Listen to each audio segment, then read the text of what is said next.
वालेकुम दोस्तों। जैसा कि आप जानते हैं कि आज 29 डेट है, 29/6/2024। परसों वाले दिन यकम डेट जो आ रही है, इस डेट को ट्रैक्टर की प्राइसेस बढ़ रही हैं, तो मैंने कहा आपको थोड़ा सा इन्फॉर्मेशन दे दूँ, बताता चलूँ कि ये ट्रैक्टर की जो प्राइसेस हैं तकरीबन 3 से 4 लाख लाजमी बढ़ेंगी। मज़ीद देखें यकम डेट को इसकी प्राइस बाकायदा अनाउंस होगी।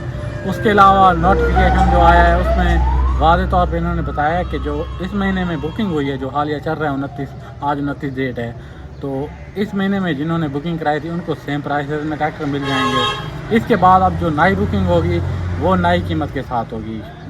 जहाँ तक मेरा आइडिया, बुकिंग आज की डेट से बंद हो चुकी होगी। बाद में जो बुकिंग होगी वो फिर नई प्राइसेस के साथ होगी। महंगाई का दौर है, इसमें यानी कि जो मतलब किसान भाई हैं उनकी फसलें नहीं बिकी, तो ट्रैक्टरों के लिहाज से काफ़ी मंदा रहा है। चाहे वो मार्केट में हो, मार्केट में भी ट्रैक्टर ज़्यादा नहीं बिक रहे। जिन लोगों के पास पैसा था, किसानों के पास तो क्योंकि पैसा था नहीं, तो उन लोगों ने इससे काफ़ी फ़ायदा उठाया है।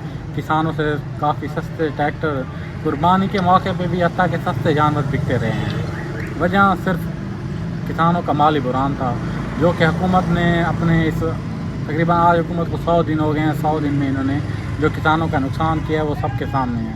कोई भी फसल की कीमत नहीं मिली। तो बाकी अब मज़ीद देखें आगे क्या होता है। मेरी सिर्फ ये शॉर्ट वीडियो थी, इसमें मैं आपको इतना बता रहा हूँ कि अब जो किसानों ने मतलब खरीदारों को सस्ते ट्रैक्टर जो बेच दिए हैं, 20 वाली चीज़ किसानों ने 17 में बेची है, 16 में भी बेची है मजबूर हो के।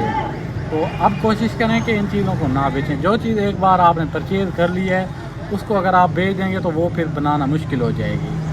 दूसरा ये है कि अब नई जो प्राइसेस हैं उनके साथ ट्रैक्टर लेना, जब आप एक ट्रैक्टर 50 लाख पे पहुँच जाएगा तो कौन से ले पाएगा। जो ले लिया है बस यही समझें कि अब आगे मुश्किल है। आगे देखें। मक्की की फ़िलहाल 1900 प्राइस चल रही है, पता नहीं इसका क्या करते हैं। मुंजी भी बेबहा है, लेकिन वो भी देखें। कोई चीज़ हमें वाज़ेह नहीं बताई गई कि आपको इतना रेट इस चीज़ का मिल जाएगा। एक होता है कि बात क्लियर होती है तो किसान ईजी होता है। अभी पाकिस्तान में हम ईजी तो नहीं रह सकते फार्मर। बाकी ये है कि दुआ करें, कोई अल्लाह ताला बेहतरी करे हमारे हक़ में। इन हुक्मरानों को भी कोई शर्म व हया दे, ताकि किसान इस यानी कि अपनी फसल से फ़ायदा उगाएँ, अनाज उगाएँ और ख़ुद भी खाएँ।